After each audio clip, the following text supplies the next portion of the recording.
எங்கள் தயாவதிக இயேசுநாதர் சிலுவையில் அறையுண்டவருடைய இருபுறத்திலும் 2 கல்லறையும் 2 சிலுவையில் ஏற்றி வைத்ததன் பின் அந்த துஷ்டயூதர் தாங்கள் நினைத்தபடி மனதின் பிரியம் நிறைவேற்றினோம் என்று வெகு மகிழ்ச்சியாய் குதித்து ஆண்டவரை நோக்கி நானாவித நைராக்கிய விரூடகம் அசங்கதம் பண்ண துவக்கினார்கள். இவனல்லவோ எங்கள் ராசாவென்றும் தேவனென்றும் இரட்சிக்கிறவன் என்றும் சொல்லித் திரிந்தான். இப்போ 2 கள்ளருக்கு நடுவே சிலுவையில் அறைபட்டு கள்ளரில் அதிக கள்ளனாய் காண்குதே. தன் சீவனை இரட்சிக்க மாட்டாமல் இருந்து கொண்டு மற்றவர்களை இரட்சிக்கிற மேரை காண்குதே. ராசாவென்றால் இப்போ பூமியில் இறங்கி ஆளுமேன், தேவனென்றாலும் அது தேவராட்சியத்துக்கு எழுந்தருளுமேன். தேவாலயத்தை இடித்து 3 நாளையிலே உயர்த்துவேன் என்று நீர் இப்போது இந்த 3 ஆணியை கழற்றுவேன்.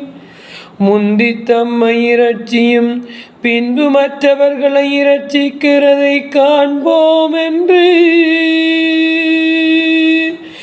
இப்படிப்பட்ட கோரணி கொள்ளுகிற போது ஆண்டவர் பாடுபட்ட இத்தனை வாதைகளையும் வாதையாய் காணாதபடிக்கு இந்த நிந்தனையை அதிக விதமாய் அனுபவித்திருந்தார்.